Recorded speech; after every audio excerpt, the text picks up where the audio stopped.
Hello, welcome, Cabbage here. Let's have a look at my first clear of Izanami Zero. And gimmicks here are mines and damage walls, and then no hearts. So all of the healing that we get will come from healing walls, from that little fire urn guy in the center on top there. And I'll talk about the team that I'm using. First I'm using a Queen Butterflight evolution. And yes, I prefer her evolution to the Ascension form purely for the ball art. If you look at the ball art for the evolution, you can kind of see her body towards the bottom of it. In the Ascension, it's totally covered up by the chain whip thing that she's got, so I don't like that as much. So that's why I use the evolution version. She is a bounce with flight, so she can get around the mines. She does not have null damage wall, but if you're careful with your angles and you don't get an irregular bound, then the damage walls aren't too bad here. Next up I am using Blueberry. She is the new metal character, and I would say maybe she's the best one so far. She is a Pierce with a Minesweeper, and yeah, there are very few drop monsters with Minesweeper. Most of them have Flight. And then there are even fewer with either Flight or Minesweeper being a Pierce. So she's pretty special. And then on top of that, she's got a Null Magic Circle, which is not a thing for this mission, but still opens her up to more usability. She has the Olympic Rings bump combo, which is fairly damaging, and then I think it's a new strike shot, where the first character she hits, the first enemy she hits, she'll hit them with a couple of flares. And yeah, that means additional damage, and then possibly stunning the target. So yeah, good damage, good support. Next up is Hikari, Transcendent, and she is a bounce with flight. And yes, I say this every time I use her in a video, but she is really strong and really versatile, so I was very happy to start the new game with her. She has a Meteor Strike Shot, which is pretty useful for this mission. She also has the Olympic Rings bump combo, but also a Pan Elemental homing, so yeah, pretty good damage output from there too.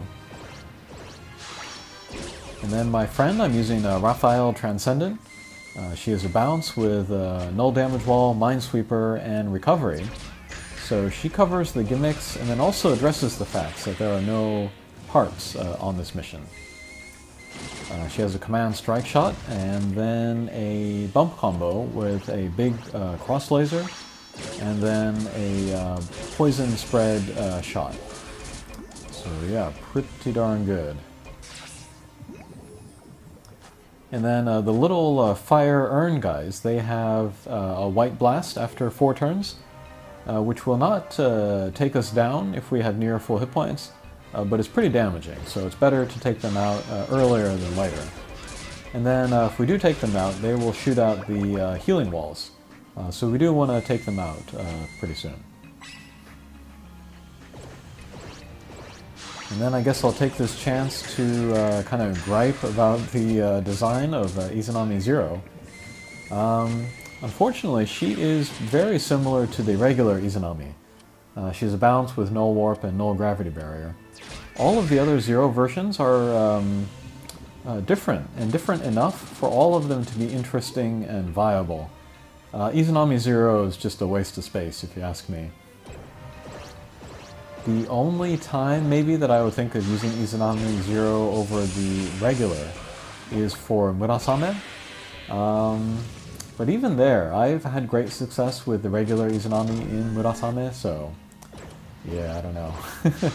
I'll get enough Izanami Zeros to ascend Arcadia, I think it is, and then I'll call it quits. Which is fine with me, because this mission is on the difficult side.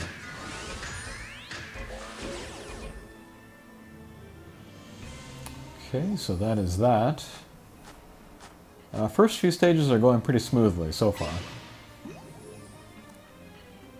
And then here is the last stage before the boss sequence. And then what I like to do is get rid of the guys on the left and then go after the guy on the right. I would go after the guy on the right beforehand, but he's got so many hit points that the guys on the left will maybe take us down with their attacks. So that's why I go from left to right here.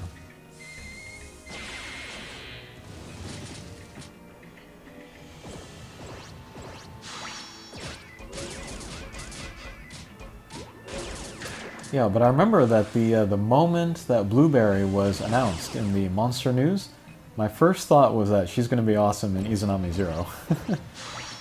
And yeah, it turns out she was really good here.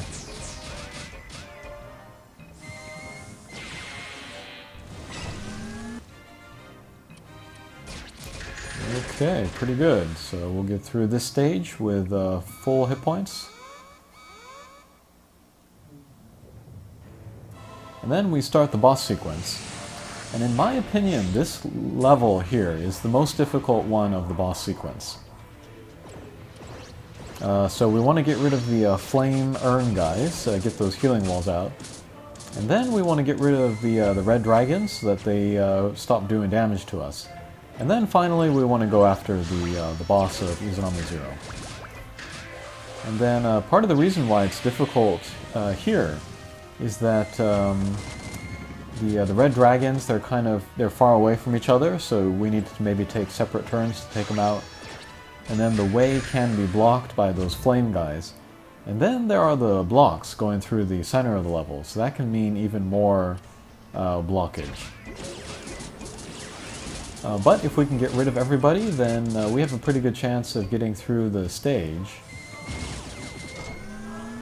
And yeah, Izanami Zero sitting right in the center of the stage, so that double energy circle can really hit us pretty easily. But yeah, we just gotta keep up the pressure on Izanami Zero, and yeah, try not to hit those mines either. And then also keep an eye on our HP.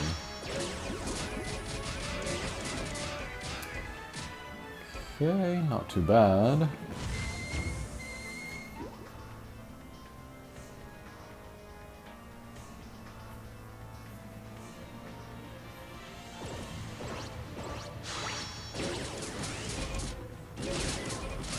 Alright, double Olympic rings. Okay, bit of damage there. But we should be able to get through this stage successfully. Great.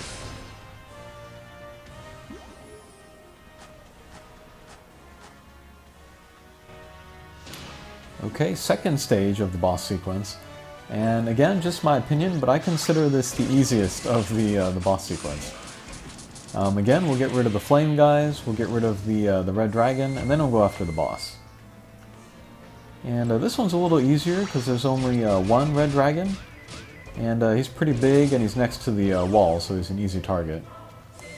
And then the blocks are not as big of a deal here. So yeah, this stage is not as bad.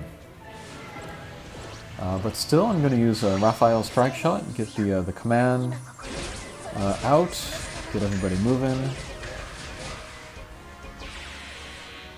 Alright, so we cleared the stage of little guys, and then took away most of the boss's HP. And then here I was very nervous. I'm going to do a shallow angle down, but I was worried I was going to hit the blocks, and then go back up, and then into the damage wall. But thankfully that didn't happen.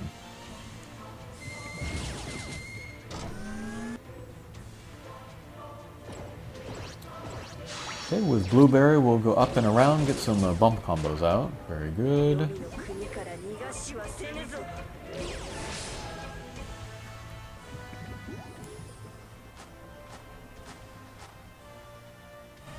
Alright, and last stage. And then actually probably this is the most difficult stage, but I save all my strike shots for this stage, so it's not so bad. So we'll go ahead and use Hikari's Meteor Strike Shot first. And yes, I did say that the Meteor Strike Shot is really good for this mission. But Hikari's is not one of the best. You can hit everybody, of course. She becomes a Pierce, so that's pretty easy. pretty easy to use. But the strength of the actual meter is not as strong as other characters. So yeah, even though I did hit everybody, I had to wait until later turns to take down the pre-evolution Izanami Zero and then the red dragon here. But still got us much closer to our goal. Alright, let's use Blueberry's SAS. Okay, so actually we got flares on both the red dragon and a little bit on Izanami Zero. I'm still not super clear on how often the flares come out. It might be like 3, like her first 3 hits get flares or something, but anyways, it was pretty good damage, and then we also stunned the red dragon, so that's pretty good. Okay, pretty good. So yeah, used all of our strike shots, except for Queen Butterfly. We'll use that here. And I didn't talk about her strike shot in the team composition section, because it's just a tackle strike shot that doesn't do very much damage. But there, it was enough to take down the boss, so. Okay, so that was Izanami Zero. I was very pleased with Blueberry, how well she turned out. And then Hikari, of course, was awesome. And yeah, I'll play this mission a couple more times, just so that I can have 1 drop like as a trophy, and then 3 to ascend Arcadia. Okay, thanks for watching, and we'll see you again. Take care.